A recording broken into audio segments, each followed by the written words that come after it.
Now, another thing I want to reach to you is that during the unbelievable part, I was involved in building another base inside of Dulce, New Mexico, which is Los Alamos Laboratory.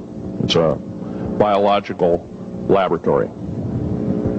On the southwest part of the Archuleta Mesa, we built an underground facility, a better part of 3 cubic miles hollowed out underground. Then to the southwest of that, we were in the process of the early stages of building. We drilled 4 large tunnel-like holes. Some of them ran 2.5 miles under the surface. Number of the original wells or drilling machines that were used were at the rate of 2 miles a day. It was fairly rapid. The equipment kept coming up broken. So we wanted to go down, we wanted to send somebody down there, a human observer, or human observers in this case, to find out what was going on. Well, to our total surprise, first of all, the government knew all about it. They didn't tell anybody. When I saw Green Beret and Black Beret people encamped inside of our geologist camp, I knew something was up, the gig was up. First of all, I knew all about the alien agenda. I'll explain that in a few minutes. The large alien grays had been encamped there for as best as believed possible about 400 or 500 years. It had been one of their internal bases. And we drilled holes right on top of it. All the stinking air, all the black sooty air came right out as soon as the first hole was sunk, and all this soot came up, and well, that's when all the hell broke loose, really, all started. Anyway, after we drilled all 4 holes, it took about 2 days to drill all 4 of them.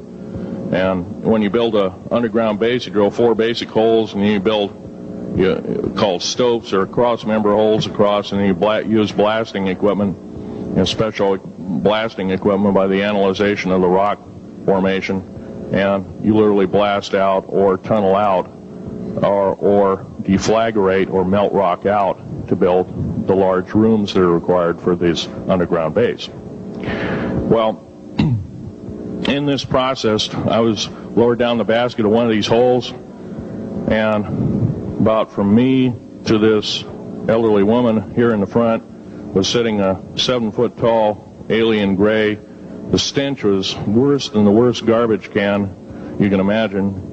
The person the entity was absolutely horrible. I didn't waste any time. I reached for my pistol. At that time, as an engineer, I didn't have time to carry all the folderol of one of these big submachine guns that all the sea spray and the yellow fruit and all the outer perimeter and inner perimeter security people carried. I carried a little Walter PPK pistol with a 9-shot clip.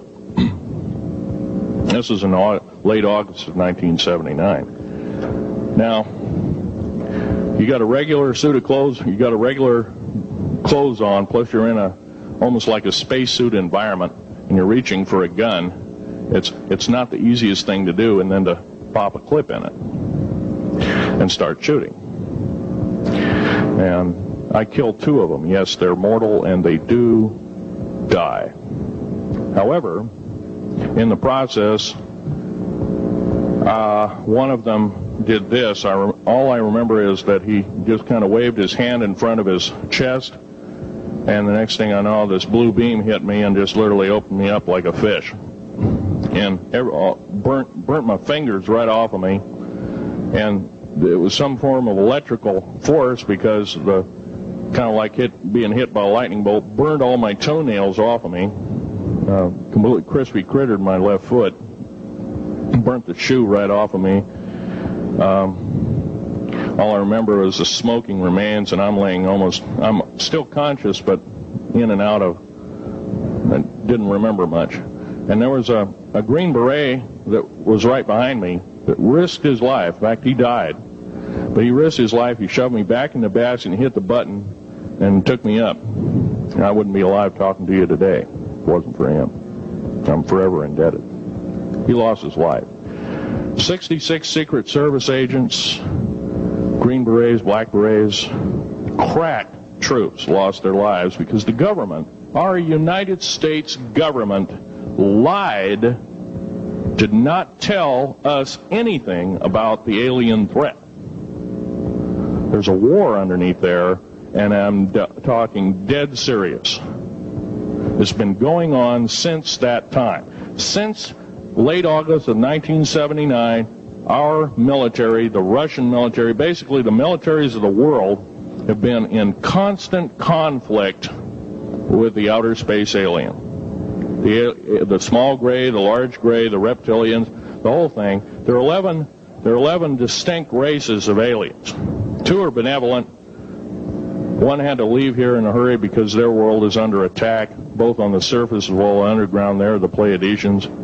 They're familiar, maybe some of you are familiar with that. Would some of you raise your hands who've heard of Billy Meyer and some of the, very good, about half the group. Well, Billy Meyer is one of these lucky people that they figured, well, he's kind of a simple type, we'll show him everything.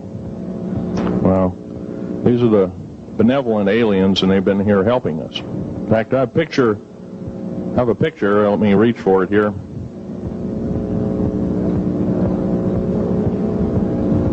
I have a picture of one of the aliens been working for the United States Pentagon for the last 58 years. His name is Val Valiant Thor. He's right here. There's my father in the background.